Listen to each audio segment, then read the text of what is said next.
from a privacy point of view, it's actually much worse because what you're doing now is you're setting up this relationship between this big identity provider, let's say it's Google, and all Mhm. these other services you're using. And behind the scenes, they swap data amongst themselves. And so your personal data is being aggregated within one of those identity providers. They know all the services you're going to. They can see when you're interacting and they get information that you really aren't even aware of or given permission about. So federated was sort of good from a convenience point of view, but from a privacy security point of view, very questionable. Welcome to Unspoken Security, the raw and gritty podcast for security professionals who are looking to understand the most important issues related to making the world a safer place, including intelligence-driven security, risks and threats in the digital and physical world, and discussions related to corporate culture, leadership, and how world events impact all of us on and off our keyboards. In each episode, host AJ Nash engages with a range of industry experts to dissect current trends, share practical insights, and address the blunt truths surrounding all aspects of the security industry.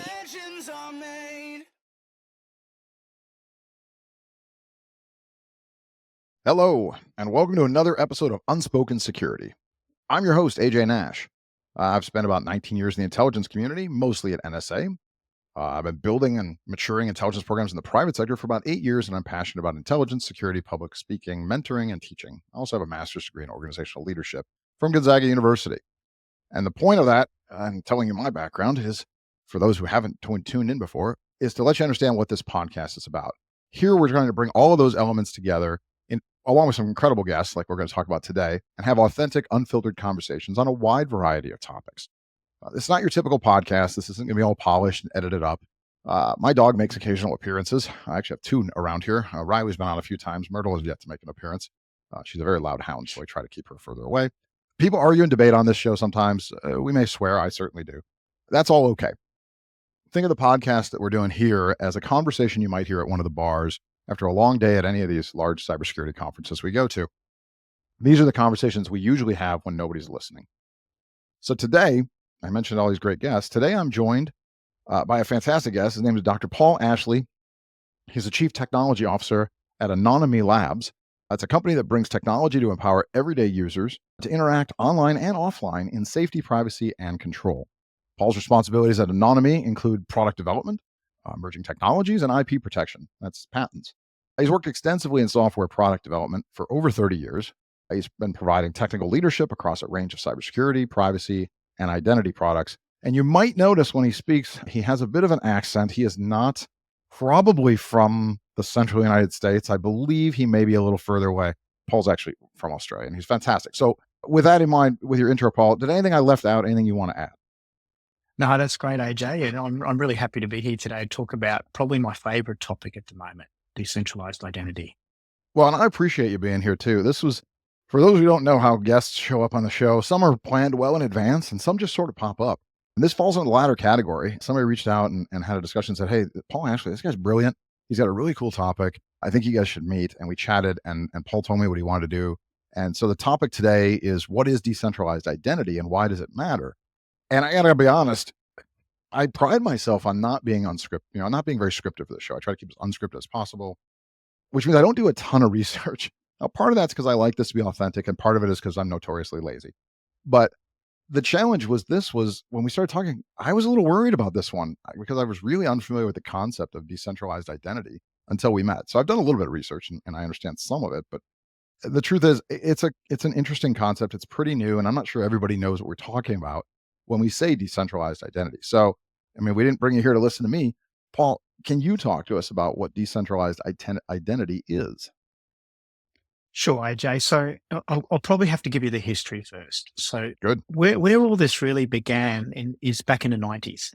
So if you think about the internet in the 1990s, right, we had this model called centralized identity and access management. Identity and access management being, kind of the term used for how do you get authenticated and authorized to get access to, services on the internet, for example. So back in the 90s, there was only this model called centralized, and we're all still familiar with it. It's still probably the main model that's used out there, which is, I want to use a service, let's say it's Uber or something. I go and create an account on that service. I give them, create a username, password. They may even do two-factor. They'll ask for a bunch of personal information.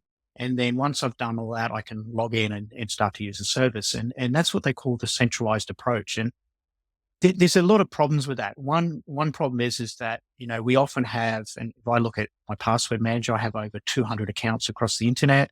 So I'm essentially distributing my personal information all over the internet to all these different services.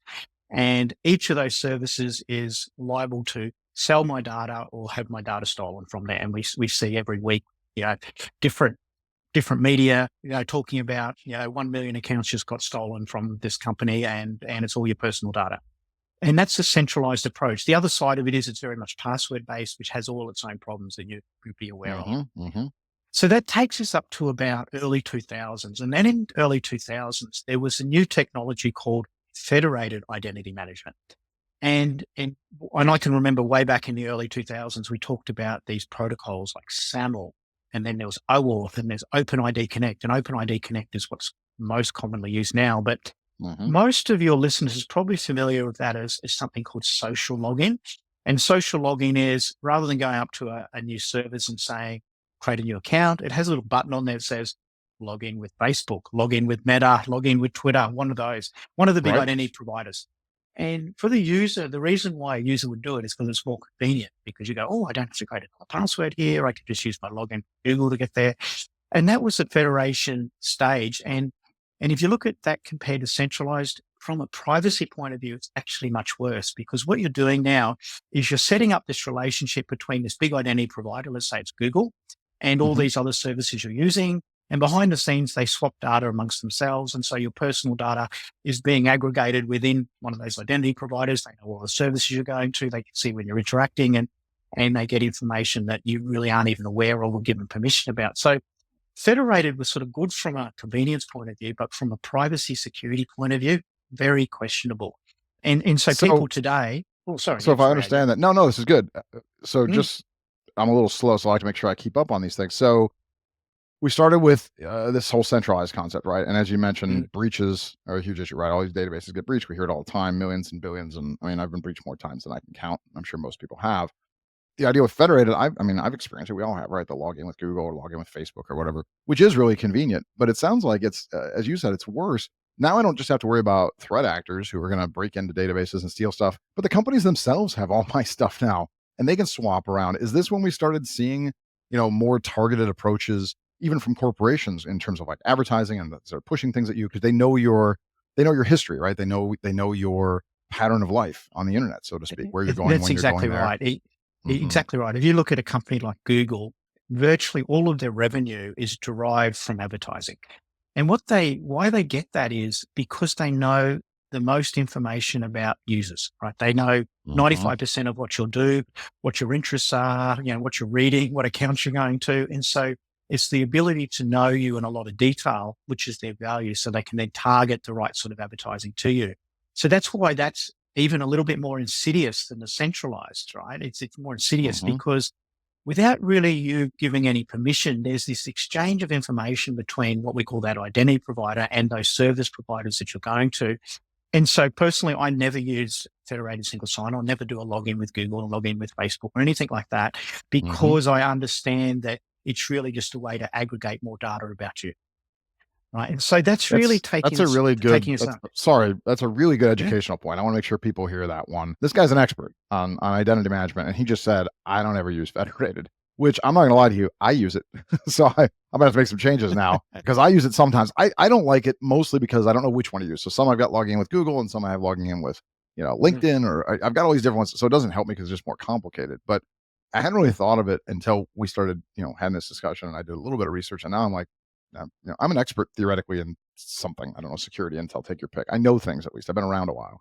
And this hadn't really occurred to me. So I want to make sure people are hearing this point. Like, the expert we have here is saying, yeah, I don't even use that at all. I think that's something to note. That's why I wanted to make a point here, because when we get into decentralized, you're going to talk about next, I think people need to know why we're going here. And I think that's a really big point, is the expert says, I don't use that because of, as you said, this insidious challenge that we have. It's not just threat actors, but companies know things as well, and you just lose control of all your privacy, essentially. So sorry, I didn't mean to interrupt. I know you've got to talk about decentralized here in this path we're going down, this history, but it's huge. Yeah, and that history is important to understand because you've got to understand where this came from. And so if you said centralized is phase one, federated is phase two, we're now entering a new area, a new era, which is really kind of a disruptive era called decentralized identity. And that's why I want to talk about this because I think Mm-hmm. this really is going to have a big impact over the next 5 years. And it may be one of the biggest impacts in the security area that we see. And so let's talk about that. So decentralized identity has been around probably for 5 to 7 years now, from the very first days when it started. And it's very much like federated identity management in that most of the development work is happening in standards groups. So when we looked at federated identity management, when you looked at OpenID Connect and OAuth and SAML, they were all developed within these standard organizations and, over literally a decade. So same thing's happening in decentralized identity. The work's been going on for about 5 years, but now it's starting to get mainstream. So let me talk about what the theory behind it is. So the Mm-hmm. idea is from the ground up, it's designed for stronger security and more important, privacy. So they're the two aspects that were designed from the ground up, and everything that's about that, about decentralized identity, is to have those concepts. So the reason it changes is it introduces this new concept of an identity wallet. Now we're all to some extent familiar with wallets. Like I'm an iOS user. I use my Apple wallet. When I go and have a flight, I often put the boarding pass in there. And it's kind of used as, it's almost like a database of different items. I could have membership cards in there or my flight tickets or whatever. But it's sort of fairly static data. I think they can update that data in real time, but the wallet is a fairly simple thing, more like just database and storage. Think of an identity wallet as something that's much more sophisticated, and it's holding your identities. And what they mean by that, your identities are things like what's called a decentralized identifier. It's holding things like cryptographic keys. It's holding things called verifiable credentials. So think about having an identity wallet where your identity is really living. And of course, you have more than one identity in there, but that's really where it's living in the wallet. And the concept is instead of you going and creating an account like centralized or federating like federated identity management, you're actually just connecting from your wallet to these services. So you create a connection. It's called a DIDCOM connection. And you've got this sort of kind of continuous end-to-end encrypted session that's existing. From there, you do things like I present to that service a verifiable credential. I get issued from that service verifiable credentials. And those verifiable credentials themselves, which we can talk a lot about, provide a lot of security and privacy capabilities that you don't have today. So I think the core of it is this new idea of having an identity wallet where your identity is really living rather than your identity really living at the service or at those big identity provider. Okay, so it's putting more of the control and the power back in the user's hands instead of me Correct. having to give things to corporations that I obviously don't have any control over how they protect anything, good, bad, or indifferent. That's just how it works. And then trusting they're not going to either share it with other people, which they will, or that they'll Sell it. protect it well, right? Sell it, or that they'll protect it well, which they probably won't. It goes to me. So now I've got, as you said, this wallet, right? So I mean, as an intel guy, as a threat guy, my only concern with this, I mean, one of many, but one that comes to mind is I've now centralized all of my identities. And like you said, there could be multiple identities. So if I'm trying to be in a position where you don't know that this username and this email is associated with this real world person or this credit card number, all these things, right? I have all these different identities. I've blended them all in one place, which is, I mean, it's a gold mine for threat actors, right? Now I've got taken away from the corporate side. So now they've got to attack me personally, but and I know we'll get into this, right? So I don't want to get too far ahead, but I am concerned about that. I'm going to kind of plant that seed for later in the discussion of Yeah. now somebody just has to target my wallet and they own everything about me and all my different entities. I've centralized it for them into one repository. So again, just planting the seed. You don't have to answer that yet because I know that comes up later in our conversation. But I am interested to hear more about how we're protecting against that risk. But I like the idea of putting it in the hands of the individual in general. I like being in control of my own privacy and my own data. I have to admit the challenge we have is a lot of the individuals aren't really tech savvy. And we'd like to think the companies that have been protecting our stuff are more tech savvy, but the trade-off there is they just don't have the motivation. I'm more concerned about protecting my data and my identity and my PII than anybody in the world. I just am not very capable at doing it, and most users aren't.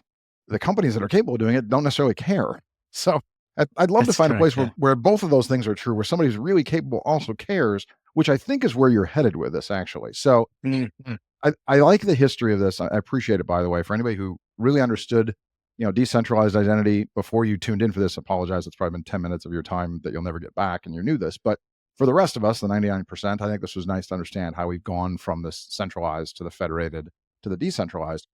But for me, it helps, and I'm sure a lot of people, to see it in like real world terms. So, can you talk about real world examples of decentralized identity? How's this working Yeah. today in concepts people go, oh, okay, I get it. I use that.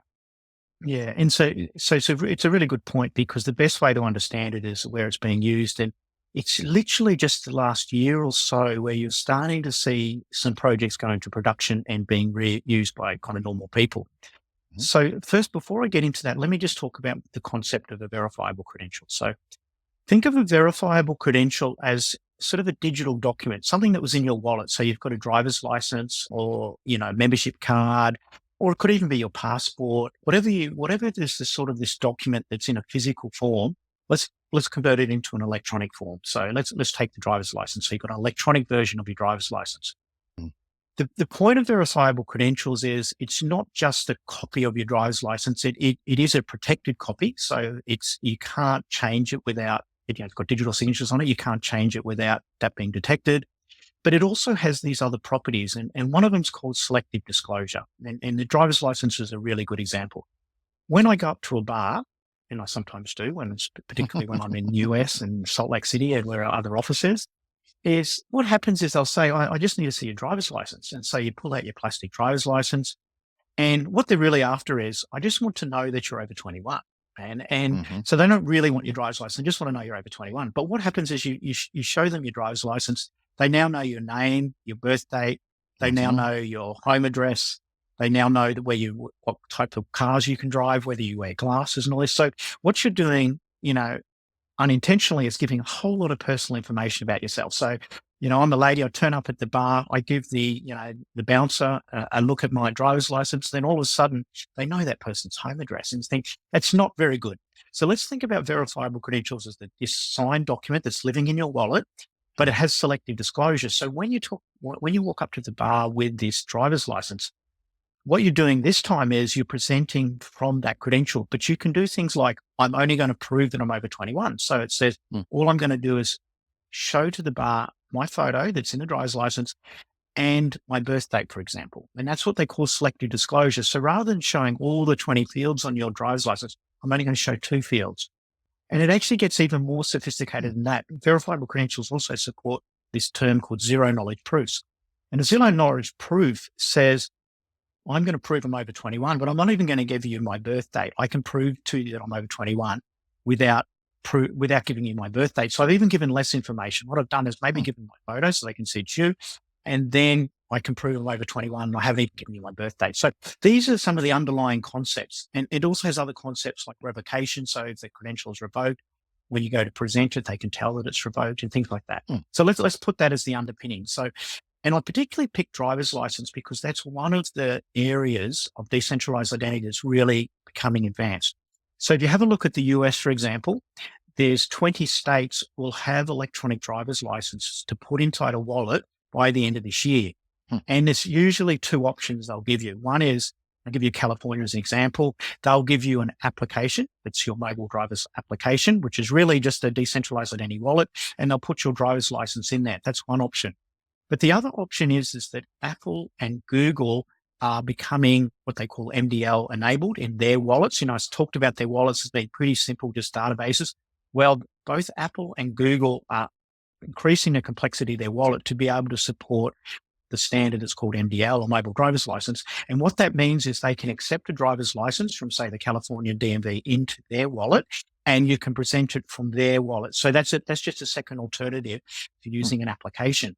And in Australia here already, I already have an MDL, what's called mobile driver's license. That's a decentralized identity wallet here as well. So I would say in terms of what decentralized identity technology is most pervasive already, it's mobile driver's license. And I would say most of your listeners within the next year will have an electronic driver's license called an MDL, which again, they'll either store in a application, a mobile wallet application, or they'll put it into their Apple or Google wallet. Hmm. And that's just one example. And there's plenty of others I can give as well. I mean, that's really interesting. And yeah, that's a perfect example because everybody, well, almost everybody at least, has a driver's license. I'm going to ask, and well, Mhm. hopefully this isn't a difficult question or a gotcha question, but this is a big topic right now, right? This is an election year. All right. So, and there's a lot of discussion. I don't really want to get into which side people are on. It doesn't really matter, but there's a lot of discussion about, validating who can and cannot vote. And in the US, driver's license is often a part of that, right? That's Yep. one of the Yep. identifiers that we use. So I guess the question is going to come up repeatedly, I'm sure, is how does this is this going to be more or less likely to be compromised and have people have opportunities to have fraudulent identification, right? I mean, if I have a hard card, I mean, certainly we know people fake IDs, but they've spent Easy to do. years and years trying to improve those technologies, right? Try to make them harder to counterfeit with holograms and all these different technologies. And I don't honestly know how hard they are, but there's efforts to try to make that happen. And perhaps even more importantly, there's efforts on the other side of the people who are supposed to be verifying to know what to look for.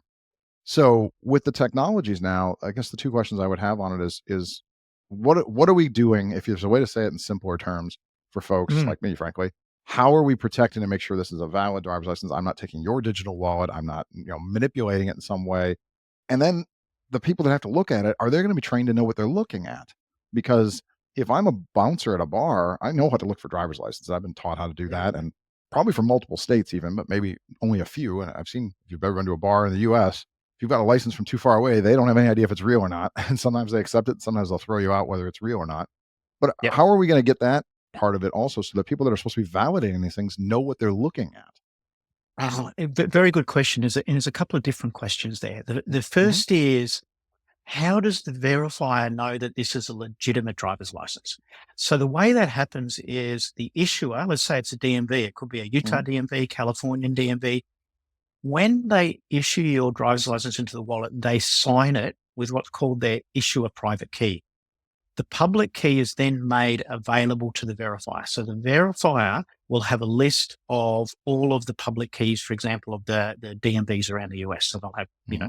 50 odd public keys. And so they immediately, from a cryptographic point of view, know that it was issued by that DMV, the California DMV, for example. They know that it hasn't been altered because it's digitally signed. And then there's another side of it is like, what's to stop me giving you my driver's license and you presenting that? Well, there's the photo is one side of it, but there's another concept called a secure enclave. I don't know if people are aware, but just about every iOS phone and every Android phone has a secure enclave on it. And what a Hmm. secure enclave is a way to generate a private public key pair yourself. And that private key stays in the enclave and you can do signing operations. So there actually, what I'm trying to describe here is there is a way of being sure that that driver's license is only for me. And that's what they call the holder binding. I'm called the holder of the credential. You can prove not only that this credential is unaltered, but that it was issued to me. And if we use, for example, a secure enclave, there's no way for me, for example, to give my private key into your phone. And so there's really no way of you being able to copy my driver's license. So there are these techniques available. And depending on the credential, some credentials will say, look, I don't care. It's a gym membership credential. It doesn't need that high security. Other credentials, driver's license, passport, anything like that. Maybe you do need that higher security. And we're starting to talk about other technology within the mobile devices. And this is why mobile devices are really good, because they are not only a pretty good secure operating system, but it has other capabilities like secure enclaves to make the security even higher. So I think when you go and present it, let's talk about how you present it. Normally what you'll do is just have a reader there and it puts up a QR code. So what you do is with your wallet, you read that QR code. It's an invitation to connect. So you connect and then the verifier sends out a request to your wallet that says, can I see these items from your driver's license? And it might be your photo and your date of birth. Then what happens in your wallet is it props up a prompt to you and say, you know, bar X is asking for your photo and your birth date. Are you okay to present that? And you say yes in the wallet and you present it. But again, this is the advantage of using a digital credential is you haven't had to present things like your home address or whether you wear glasses or what you're driving. So you've really controlled your PII to a greater extent. Yeah, that makes sense. I mean, I think it's really interesting. I suspect, and you may have more ideas on this. This will also Mm. be a there'll be a long tail to this. There's a process, right? So you mentioned people do things like, and I do the same thing. I travel. I will download my ticket to my phone, right? To Yep. my Google Wallet, actually. Yeah. I'm one of those people who still has a printed ticket when I check in, because not because I want it necessarily, but I recognize the one time I don't do it will be the time I get to the gate and my phone stops working. Like, my phone will lock up, And my phone will security reboot. It'll need, I forgot to charge it, and now I've got nothing, right? all us. Yeah. So True. I wonder That's if that true. won't be the same. If you think it won't be the same here in terms of passports, driver's license, etc., where So people will still have the hard ones for a while. Because what happens if that all goes I, away and then my phone stops working and a cop pulls me over? I can't show a driver's in license. Queensland is where I'm from. It's a state that I'm from. Mhm. Actually has that at the moment, so I can get both a physical driver's license, the plastic one that we're all used to, and Mhm. I can get the digital one. So I've got both, and I can use in different situations. Just in terms of that election discussion, so we had Mhm. an election here in October, and one of the things that you could do at that election when you actually turned up to prove your identity is you could present your MDL credential, your driver's license, versus showing the plastic one. So this was the first case where they were okay to accept a digital driver's license, because actually in the end, it's actually more secure than the plastic one. So that's an example. So I think, will that happen in your election this year? I don't know whether. It depends on how pervasive digital driver's licenses are and whether I'll be accepted. But certainly here already in Australia, that's one place where you can present it, is when you're going to vote. What were there huge outcries of people screaming that there was fraud, massive, widespread fraud of people with digital driver's licenses by any chance, or is that mostly just an American No, I thing mean, these days? I think the reality is that fraud is actually much more difficult with the digital version than it is with the plastic version. We all know that we can go online and order fake driver's licenses, right? Plastic ones, and they're really Yep. good. But to get a fake digital driver's license that's signed by the DMV, that's a hard problem. That's a hard problem. Yeah, I think, like, I see where this is going. I see where the technology is going. I think it's fascinating, Mm. and I agree with you. I see the advantages. It's going to be harder to forge, and the security will be better. Plus, we'll have more control over our own security. My fear with any new technology, frankly, is just how long it takes the public, the general public, to pick up on it, which is tough. These are technologies, right? And Yeah. some people, the people who use things they don't understand, that's just fine. They'll say, "Hey, it works," and I use it. I don't know how it works. Listen, we all have some of that. I turn on light switches, and I'm not going to tell you I know how electricity works in my house. I have no idea. I just know I turn on the light switch and it works. And if it doesn't, I check the fuse box. If that doesn't work, the neighborhood's probably out. But I don't get into the details of how electricity actually travels and gets to my Mm. house. Some people, will take more time to learn these things. I do worry though, because and there's a little overlap to what I talked about earlier. There's this huge rise of skepticism, of conspiracy theories, Mm. of misinformation, disinformation, malinformation, things like that. I worry about people just exploiting the ignorance that goes along with new technologies. It doesn't matter if this is much safer if people don't think it is, right? I mean, it's perception becomes reality. Yep. Air travel is much safer than car travel, and yet people are very, very afraid of air travel, and those same people will drive cars all day long. That's Yep. just one example that's hopefully less political than others I could have used. So I'll be interested to see as this goes forward, and you don't have to answer this. I don't suspect you have one yet. But I'll be interested to see as we go forward how we handle the public education of this in terms that help people dispel those conspiracy theories that are almost certain to show up. Because conspiracy theories tend to be very simplistic approaches to things, easy to understand Mm. concepts, even if they're complete lies and bullshit, but they're very easy to understand. And then when the smart, brilliant people show up with the right answer, it's not understood. And so those people stick to the theories. COVID-19 would be a pretty good example Yeah. of this, in my opinion. And, And I worry about that anti-intellectualism, and people who don't have enough knowledge of the technology will just glom onto a lie as opposed to the truth that's more difficult to understand. yeah, and I think in this case, I always have the philosophy that trust has to be earned. And so, you don't trust this system initially. What you do is you observe and see what happens. So I think this will Mhm. happen is, like I've noticed here. So we had our MBL driver's license probably about the middle, almost a year ago now, middle of last year. And so over time, more people have downloaded the wallet and put their driver's license in there and done all those. And so more and Mhm. more, it's starting to get into normal people's hands. But then really the test is going to be like, how many verifiers are there out there? Because you should be able to turn up to a bar and present it when you're voting, present it. Maybe when you're Mhm. buying something online, you can present it as well, because you can present it just as well online as you can in person. So I think trust will be garnered over time Mhm. when people see that there's not fake versions out there, that the technology does work, and that it becomes more trusted as people use it. So I think personally, yeah, trust has to be earned. And so if if people are going to be using their DMV MDLs, then over time that trust will be earned because the technology is pretty sound. So Mhm. the trust should grow over time. But and there's plenty of other. I can give you plenty of other examples of where there's decentralized identity projects as well. Yeah, let's do it. Let's see what else we got.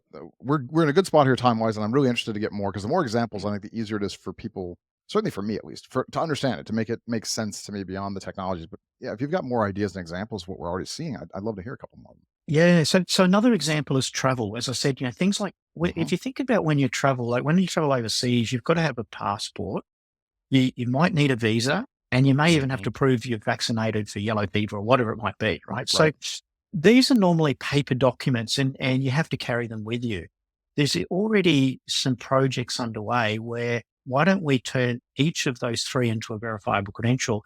And then as you're passing through, rather than you standing with the person and going, here's my wallet, and here's my visa, and here's my vaccine. And when you stand in those queues and do all that, what if I could just, you know, put my wallet up to the scanner, it requests and as I said, the good thing about a wallet is a wallet will always ask the user to confirm before it presents information. So it'll say Hmm. to you is that, you're going through let's say it's all digitized in Australia, coming through Australian Mm-hmm. customs, and they go, Australian customs has asked for your passport, your visa, and your vaccine. Do you approve? And you either say yes or no, or you can even alter that. But let's say you say yes, and immediately it's presented, they can verify it, and you just walk straight through. You can start to see there's going to be a lot more convenience here. I mean, I just did a trip through the US and Europe. I went to two different identity conferences. The amount of time that I spent lining up to get documents checked or going through customs and all that, I was thinking, like, if I had my phone and I could just present it and answer a question and say yes and then go through, there's a lot of advantages to that. I must have spent hours and hours and hours just queued up at different parts of the world as I was traveling. Well, So that's that's a good another point. example. Yeah, it's another example. Yeah, I mean that's a good point because people hate people hate travel for the most part, Yeah. and certainly the inconvenience and just the time, right? The like you said, the long lines that people have to go through. You know, I don't know how it is everywhere in the world. In the States, we obviously there's a couple of different systems that people can be in. You can be TSA pre-check, which just means again you have to give all your information to the government and hope that they won't let it get compromised, which they will, I promise. Mm. Or there's also global entry. So if you leave the country and come back, global entry actually is a really nice system in terms of the Yes. convenience Yeah. you're talking about, right? I show up, they take my picture, and I just roll right through. But again, it means you got to put all your information in somebody else's database, as opposed to having this what you're talking about, basically controlling your own information and have a selective Correct. And just sharing process, which is pretty correct. cool. Correct. Yeah, Yeah, and I think that's an important point is we're very used to centralized processes. And can I give you another project example that we've yeah, actually worked yeah. on? So this is actually a farming example. And in this example, there's 40,000 farms in this project, and there's a whole Mm, bunch of issuers and verifiers. And the reason why this project went forward is there's a whole lot of regulation around farming. I have to prove how much fertilizer I use. You have to say things like whether I'm organic certified and all this. And mm, mostly this is done through paper documents at the moment. So verifiable credentials, the thing we talked about in the driver's license, could easily be used to hold your organic certification for a farm. mm, So when they looked at the start of this project, they actually had two models in mind. One was a centralized approach, which is get the farmer to go to the government database and upload all their information. And then the different parties like the local councils or the federal government or whoever needs to look at it would go and access that. And that's your mhm. typical centralized approach. So what did the farmers say? Not No way we're going to do that.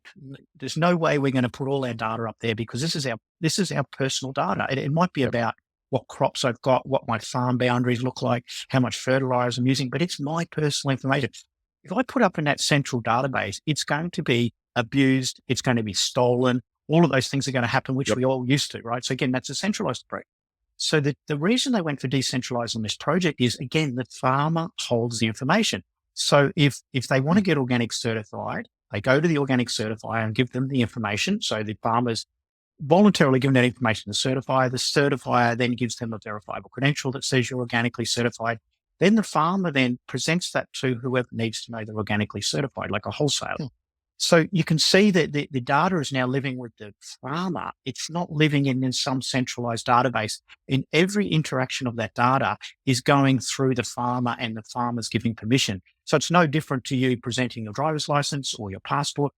you're in the process of providing that information to that other body. And so you're voluntarily giving it. You understand what's being given. It's not in some centralized database with all different people entering it, and you don't know who's looking at what and whether it's been stolen or sold or whatever. So there's this decentralized identity concept, or the decentralized concept, is pretty powerful from a privacy and security point of view. That's yeah, I mean, that's interesting. The farming, and mining example I find really fascinating, right? Because like you said, I'm sure there are a lot of industries that have something similar, right? Some sort of regulated industry where you have to upload stuff Yep. to be validated and verified. I'm sure healthcare has a bunch of this stuff that comes to mind immediately. I'm sure education has some of these things. Maybe the penal system, for instance, might. So I think it's very interesting that that example, I think, makes a lot of sense, right? These organizations don't want all this stuff just pushed up there. You only need a small Mhm. segment of answers to the questions, and not everything else.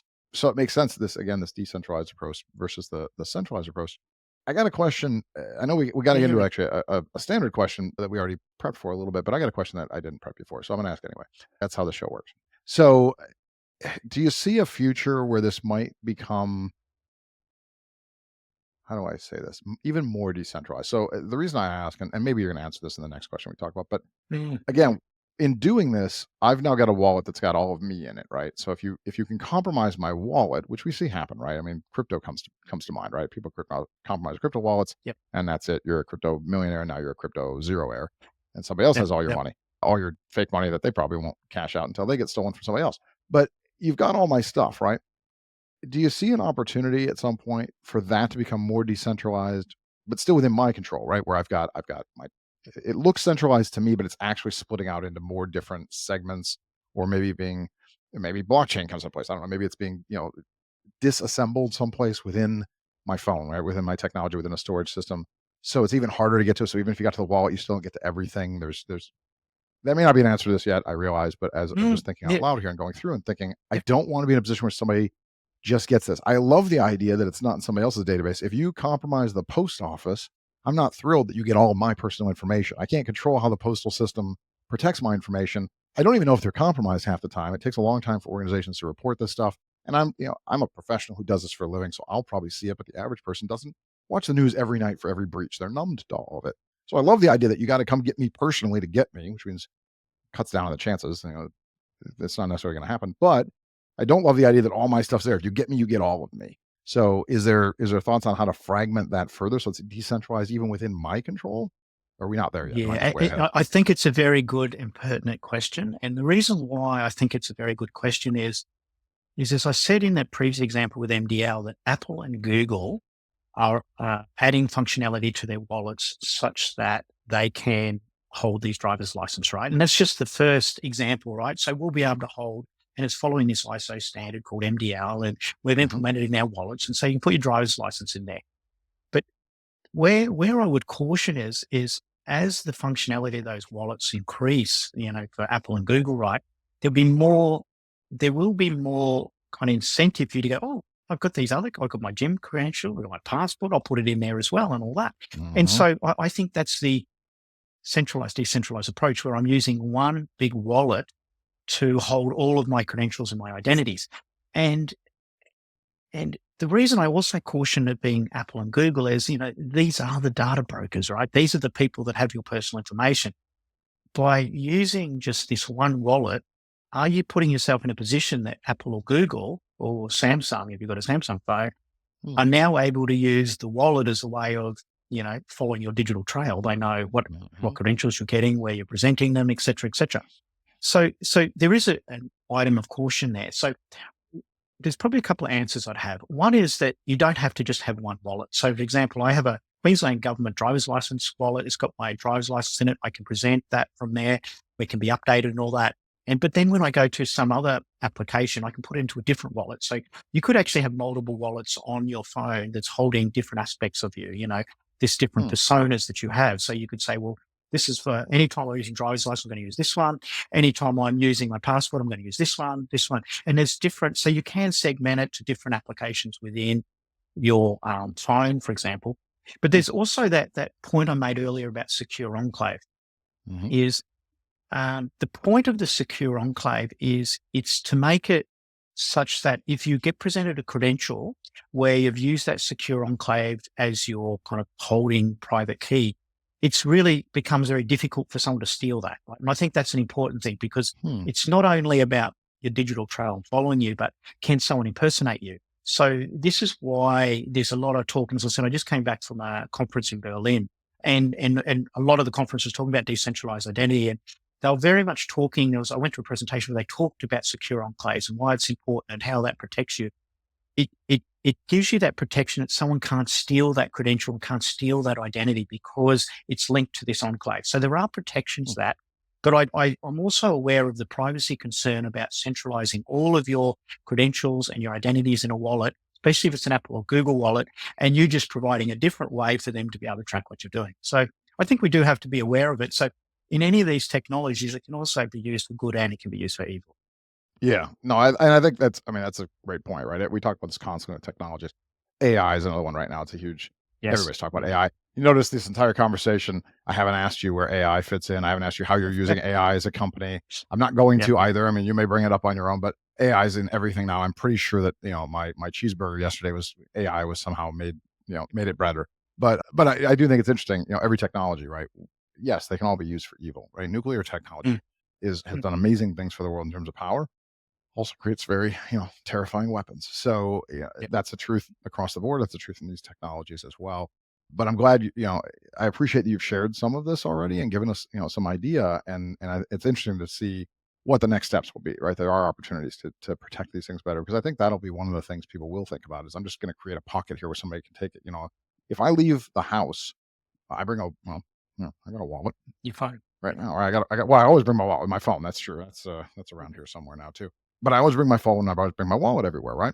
But my wallet, if I travel locally, I have, for anybody curious, I have 2 credit cards. I have my ATM card. I have way too many pieces of identification, frankly, and absolutely no money. No, I have $1. But if I go overseas, I don't take everything with me. If I'm going to go out to the bars, for instance, I probably take 1 credit card and maybe my driver's license, right? I don't bring everything with me. So if somebody steals my wallet, I haven't compromised everything, right? I don't have to change every credit card, et cetera. And I feel like that's sort of the same concept here digitally is I don't want to be in a position where it's one shot, all kill, basically. Somebody gets in, they get my wallet and they've got everything, right? So I like what you're talking about with being able to move things into some different wallets and some other technologies there and some more thoughts about that, right? Because I think that's something I fear people won't think of that early. Most probably won't, because again, convenience comes into play. I'm a Google guy, everything goes in my Google wallet. I'm an Apple person, everything goes in my Apple wallet. And that's great until your Apple wallet's compromised and you're going to really regret that, or your Google wallet is. So I think that'll be the next interesting step in this. And it's good to hear, people like yourself already thinking this way and talking about other ways to do this, because as safe as this sounds like it is compared to what we're used to, again, that trust building, as you mentioned, that's going to be a big one, especially in a situation where it's a technology that's not necessarily the easiest one for everybody to understand right away. So it takes time to build trust for things people don't understand, but it's going to be widespread. It's going to become everywhere, I think. But then also having more of these mechanisms for people to more deeply protect themselves, so that if they are compromised, again, if you steal my wallet, you don't get everything about me, every credit card, every ID. I tend to be more selective on what I take, where I'm going, so that if it goes badly, you don't get everything about me. Maybe kind of be the same concept, I think, digitally speaking. Yeah. So, all right. So listen, I kind of stole some of the answers perhaps for this, but you talked about the history. You gave really good examples of how this is working in real life today and where the technologies are. I'm also, by the way, very excited to hear the success stories out of Australia with the mobile driver's license, especially with voting. I'd like to think also that means countries like our own, like the US over here, will actually try to learn from that. Like experts will check and see, how did this work? What were the challenges? I'd like to think that I'm pretty optimistic about it still, that there'll be an opportunity there, because that'll also be something that can educate the public on how do we think this is going to work? What's the fraud rate? You can say, well, listen, our friends in Australia did this and the rate was really low and these were lessons learned. But that being said, what do you see? I've already kind of asked some of these questions, but maybe they were the wrong ones to ask. What do you see as the biggest risks and benefits of this movement to decentralized identity? Okay, so let's just start with the benefit, which I've probably talked a bit about. And the first is that the underlying philosophy here is to make you more secure and more private online and offline, right? So I think the benefit is that this decentralized approach does give you the opportunity to share less personal information about yourself in all sorts of different situations, right? And having more control over that. So I think that's a big benefit. A risk let's say a risk actually, and I want to put a risk to the identity and access management companies. So, as I said, I just came back from two different conferences, one called Identiverse, which was in Las Vegas, and then another one called European Identity and Cloud Conference in Berlin. And those conferences traditionally have been IAM conferences who are focused on centralized and federated identity management and all of the stuff around that. And that's where IAM vendors have been for the last 20 years. I mean, I go to those shows and I look at what they're doing now and I think, gee, that's the same as what they did 10 years ago, right? And they've been in that centralized federated space for, the last 10 plus years. So I think there's a risk actually to those companies, because one of the things I notice is very few of them have started to think about decentralized identity. And most of the decentralized identity companies are small ones like Anonyome, and there's a bunch of others that are bringing this technology to market. And those bigger identity and access management vendors, I think, haven't actually got themselves over the line to this new technology. And I believe it's going to be disruptive. It's going to be disruptive. And so I think to those vendors that are out there producing identity and access management products, if you're not investing in products around decentralized identity, you probably will get left behind, because I do think it's disruptive and we're going to see it. Like, as healthcare is another example, right? What's the best way for you to take, healthcare records from your GP or your doctor over to a specialist? Well, put it as a credential in your phone and present it to the credential. You're controlling it. It's not going up to some centralized database. So you're going to see it across all of these different industries. So I think there's a risk there. I mean, the other risk that we talked about is, and I don't know yet whether this is a risk, but I can assume that it's a risk, which is if you do use one wallet, like an Apple wallet or a Google wallet in particular, and put all your credentials in there, have you given an access, a kind of a digital trail to those, which are essentially aggregators of your personal information? So there's that risk as well. And then I guess it's, as you said, it's the uptake of it. Will people accept this technology and be accepting with a wallet and actually start to use it and go, well, they've just stopped printing plastic driver's licenses. Right. Now it's just a digital one, right? That's the logical conclusion. You start like we are, like you've got a digital one and a plastic one, but in 3 years' time, will they still be producing plastic ones? Probably hard to see them doing that because it's expensive, right? So why don't I just give you a digital one? So there's these kind of risks that are involved, but I think overall the benefits of this technology, where you're starting to say, let's put the data in the control of the user. They know exactly where they're presenting it, and when they're doing it, they're voluntary and they're only giving the minimum. I think there's a lot of benefits to that. So I get the benefits, right? I think they're easy to see and understand. I think your examples really drove it home, right? The convenience in travel is a big one. The ability to share segments of information, all information. I mean, the driver's license one is something I really thought about. You hand somebody a driver's license, and again, part of that is also the reality is I'm a male, right? Men don't see the world as risky and scary as others, as women do, generally speaking, and for good reason. And you mentioned a meme earlier about when we were talking offline. I know it's going to come up again in a minute, but there's also that meme about would you rather be in the woods with a bear or a man? And women tend to choose the bear, apparently. So the world is a much more dangerous place for women, which is why I don't think about that sharing you mentioned. But that's a good point. My driver's license isn't just, oh, hey, he's 21. And listen, nobody's carding me anymore anyway. But I'm not going to pretend I have a lot of trouble getting into bars at this age. But you make a great point. I don't want people to know my address and my height and my weight and my full name and whether I have glasses and what cars I can drive, all that kind of stuff that you mentioned. I shouldn't have to share all that. You just need to know, am I old enough for you to serve me that beer that I'm not going to drink? That's all that needs to happen, right? And the travel piece. So I mean, the advantages to this, I think, make perfect sense. I think we've seen it in real life. The digital boarding pass for airlines, right? It's those risk components, those threats that you were talking about. And while you were kind enough not to mention anybody, by name, the identity management one I think is really, really interesting, because there's some huge companies in that space like Okta who are all in on this identity access management, which has been a huge component of security for a long time. And what I'm hearing you say is you've been to a couple of these conferences, and this could make those kind of companies, and there's others besides Okta. I'm not trying to pick on Okta, Zero Auth, or some others, but this could make them extinct. I mean, these are multi-billion-dollar companies that are either going to have to change, they're going to have to evolve, or could go extinct because their concept, their entire business model, essentially, could be wiped out by this. It's DVDs taking out cassette tapes, and then digital taking out DVDs, kind of a thing. You got to evolve. This is Netflix killing off Blockbuster, for instance. So I think that's really, really interesting. I also happen to know, I don't know if this will make it to the final cut, if we'll drop it, but I know some senior folks over at Okta, including one of your country mates over there, who's probably going to listen to this. I hope so, at least, and maybe take note of that because it's a big chunk of what they do. And And he's a really maybe smart give us a guy. call. Maybe give Yeah, us a it's call because we can perhaps. help. You know?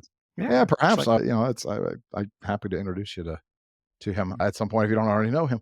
But anyway, back to the point. I think this is really interesting stuff. The technology is very interesting. I love the idea, again, putting security more in the hands of the individuals, getting out of these centralized databases, so we don't have to spend the rest of our lives listening to the next big breach and the next big breach and how these are all being sold and compromised. Cutting down on things like the 6,200 junk phone calls I get every day because all these different compromises have led to everybody in there having my phone yep, number and calling me having to try all to of your sell me. data. Right, all my data, my phone numbers, and I the spam emails, all that stuff. Be nice to make a lot of that stuff go away. And so this is really interesting. I guess the uptake will be something to watch. And I didn't realize until you said it that 20 states in the U.S. already have digital driver's licenses. This is coming, and like you said, like it or not, money will be a factor. People will stop wanting to produce hard credentials because they cost money, and so I Yep. think we'll have a period of time where we get to learn and get comfortable with this and build that trust. But then I suspect there'll be a forcing function where companies and governments just start saying this is the only way we're going to do it. And if you want to get on my airplane, you're going to have to use digital. And if you want to get in my country, you're going to have to use digital. If you want to drive a car, you're going to have to use digital. It'll be interesting to see just how long that takes. So, all right, we're coming up near the end here, and Yep. as I'm sure the name of the show is Unspoken Security. So, when we get to the end, I always have the same closer question. Nobody gets an exception or a pass so far, and so you're up next. And so, with the idea of the show being called Unspoken Security, I'd be interested to know something in your life, some secret, some unspoken truth, something that hasn't come up yet that you're going to tell the world for the first time. It's not confessing to a murder, I hope, because this is being recorded, and you're outside of the jurisdiction of where I happen to live, but I wouldn't want you to do that. I'm not looking for the the secret you don't want the world to know, because this dozens of people will probably listen to this, hopefully more. But tell me something that's so far been unspoken in your life. Yeah, it's kind of an interesting question, and the thing that comes to mind, there's this meme that goes around about all males, and we all spend our time thinking about the Roman Empire, right? And I keep seeing this come up. Right. That, if someone's sitting there quietly thinking, they're probably thinking about the Roman Empire. Whether that's true or not, I don't know. But in my case, one of the things that I do, which I've actually done for about the last 30 years, which is write a lot of patents. And this is patents for products around security, privacy, identity. So if you were to ask, what's Paul doing sitting over there quietly in the corner? I'm probably thinking about my next patent, because I'm always the way I think about patents is where the product is now, where's it going to be in 2 years or 5 years? And can I patent that idea before we even get it built? So I would say the answer to me is, like, if Paul's sitting there, he's not thinking about the Roman Empire. He's actually thinking about his next security, identity, privacy patent. That's probably my answer to that one. Out of curiosity, when you say you've worked on a lot of patents, do you know how many? Is there a number in mind? Oh, I mean, I've got about, in terms of actually granted patents, I've got about 40. And that's probably multiplied because sometimes you do it in multiple jurisdictions, but actual individual patents, I've got about 40 patents in this space, but I've probably got 10 at the moment that are working through the USPTO, the patent office in the US. Wow. That is, I'm no expert on this either, but I've dabbled a little, and it's a lot of paperwork. It's a lot of effort. And it's a lot of effort because you've got to write them. So it takes your time to write them. Then you've got to submit them, and then they get challenged over and over again. So you might go through what's called 3 patent office actions, where they'll go, oh, no, this looks like this other patent. And you've got to go back to them and say, well, it's actually quite different. And this is why. And they'll challenge it again. And that. So by the time you got it granted, you may have actually had 3 different interactions with the patent office. So they're not easy to get. I got to say, they're not easy to get because the patent offices obviously want to make sure that what you've done is novel and it's not obvious and all those things that they think about. Yeah. So first you have to be brilliant and have something worthy of a patent. Then you have to fight through all the processes and do all the hard work. So I don't know of anybody who has 40. So you're the first I've heard with that number. It's a pretty impressive number, frankly. It's unbelievable. And so if I run into you anywhere and you're staring off in the distance, I now know chances are I'm thinking about privacy patenting. You're not thinking of the Roman Empire. I'm still trying to figure out the bear and the man and the woods thing, frankly. That's the one I'm still stuck on. If you see me looking alone, there's a good chance I'm still trying to figure it out. It's among others, but nothing as interesting as yours, at least. So, but thanks for that. It hadn't occurred to me. I didn't realize just how many patents you had. That's really impressive. It's this is why you're here. This is why you're the expert on something, and you have a PhD, and you're very interesting. And I appreciate you taking the time today to sit down with me, especially because we're on the other side of the earth. This is not the world's greatest time of day for you necessarily, because I'm selfish and I schedule most things around me. But I appreciate you. It's a good thing you like to get up a bit early. That helps. But I appreciate you setting this up and allowing me to ask some of these questions. I appreciate you coming in with some really interesting ideas and really more than anything, just educating myself and anybody who takes the time to listen or watch this, that we've gone from the centralized approach to the federated approach, and now to this decentralized approach on identity, and how that's going to make us safer. But it's going to take some time, transition, some effort, and some learning for a lot of us to get there. But I love what you've mentioned, and the stories and the success stories out of Australia specifically, and hopefully we can all learn from that, because this is coming whether we want it or not, and it sounds like we should want it. So I'm kind of excited about it now, and I want to figure out how to learn more and play with it a little bit more. So as we're wrapping up here, first of all, any last thoughts that you want to add before we wrap up? But then the other question, I'll tack these together so you can do it at once, is I just said I want to learn more about this. Like, how do I play with this some on my own? Like, there's new technologies. Every time something new comes out, there's a password manager or there's a hard token or whatever. I try to figure out how can I find this and play with it. Is there something I can play with now, or do I have to be a giant corporation and buy something big, or is there something I can play with on this? So I would say maybe the first place, and it depends on what state you're in, how quickly this comes, Mm. is do what I did. Like when the Queensland government, where I am, announced they were releasing a digital driver's license, they didn't say anything about the technology, right? So they just said, Mm-hmm. "We're releasing a digital driver's license, and here's the process you go through it." So you have to download their app, which is the wallet. Then you have to go through this identity verification, and then you get issued your driver's license into that wallet, and then you can present it. And so I went through all those processes, and then I played with it and seen how you can use it. And I'm like, I learned quite a lot about it just from doing that. So that's one place. There are other wallets out there. I mean, you can go on the internet and search for wallets, and there are wallets you can play with, but wallets only make sense if you've got something to put into the wallet. So what will happen over the next year or two, I think you'll be given opportunities to use wallets and use credentials. And I think I would just say to your listeners, just start playing with it and learn about it from looking at real world use cases that you can actually play with it. But depending on where you are, how quickly this will come. As I said, I've probably had a digital driver's license for nearly a year now. And I think, by the end of this year, over 20 of the US states will have them. Probably by the end of next year, maybe all of them will have them. So you'll have an opportunity over the next year to start to play with this, but you may see it in other situations where you don't even realize you're using decentralized identity. They've just said, here's a wallet, and I'm going to put your healthcare information into that wallet or something so that you can present it somewhere else. So you may start to see these, because obviously when they release it, they don't talk about this is the standard and this is using verifiable credentials and this is using the secure enclave. Well, they're not going to talk about that. They're just going to say, here's your digital driver's license. So I'd say look for opportunities and just play with it. And it was really quite impressive. The one that, we've got here, and I have seen the California one as well, and I think Utah's about to release one. They're pretty impressive when you see it, because you go, actually, I can turn up to the bar now and just prove that I'm over 21. I don't have to give my driver's license. So once you start to see it in action, you go, this is actually pretty good technology.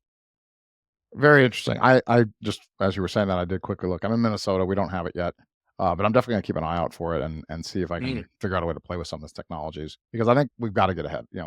As users, we can't be afraid of these things. They're going to come whether we like them or not. I think they're good things. We should like them. And I think it gets easier to like things when we're familiar with them and we play with them a little bit. Correct. So there's 20 states now seem to be working on this, and more coming. So I think the best way to do it is to get used to this and dig in and learn some of these technologies. So I'm so thankful you came here today to talk about it. It's not a topic that gets talked about very much in my circle, at least. I haven't talked about it at all so far. Yep. And I find it fascinating. I'll probably go deep down the rabbit hole now and try to learn as much as I can about it, because it's something I actually will get to use at least. Any last thoughts? Anything we didn't cover? Anything you want to wrap up? Anything we missed before we call it a day? No, I think we probably talked about just about everything about this topic.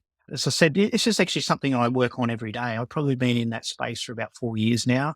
And as I said, there's a lot of standards that you can look at. All of this stuff is happening in standards group. And why I think that's important is you can have some sort of assurance that when you get that mobile driver's license, that it is high quality and it's designed well, because that in that particular case, that was 5 years of development to come up with the standard for mobile driver's license. So 5 years of technical people getting in and talking about what does the credential look like? How does it sign? What sort of cryptography use and all those things. They spent 5 years developing that just so that you could have a digital driver's license. So I think, it's a space I would just start looking up. Even if you go to the Anonyome website, you'll see I write papers all the time on this space. There's lots of white papers we have, a lot of blog articles. So just start learning about it because it's coming your way. So you might as well be prepared for it by starting to do that reading and start looking at it. And there is a lot of material. I said, come to the Anonyme website and you'll see a bunch of different white papers and blog articles we've written in this space. And you'll go, oh, I'm starting to get this now. All right, very cool. I'm going to check it out myself. Anonyme, by the way, for those who aren't going to read the notes or anything, it's spelled ANONYOME, Anonyme Labs. So if you need to go look them up, very cool folks down in Australia. A special, company. I'm really excited to have this opportunity. So, Dr. Paul Ashley, the Chief Technology Officer at Anonyme, thank you very much for being here. Really appreciate your time and all your knowledge here today. I'm looking forward to learning more about this. Can't thank you enough for spending time here. And for everybody else, that's the end of this episode of Unspoken Security. Thanks again for tuning in and listening and watching. And, if you like what we're doing, please, likes and reviews and subscribes and all the things that keep this going. Because again, this isn't about me. It's fun. I can hang out in my office and talk to a mic all day, but it's about people like, Paul Ashley coming in. It's about folks, that listening and learning from this and getting experience. So please give me the feedback, do the liking and all the good stuff so we can keep this thing going and have more of these great conversations. So that's it. That's the end of this episode of Unspoken Security. Until next time, be safe. That's a wrap for this episode of Unspoken Security. If you enjoyed this episode, follow us wherever you listen to your favorite podcasts. See you next time.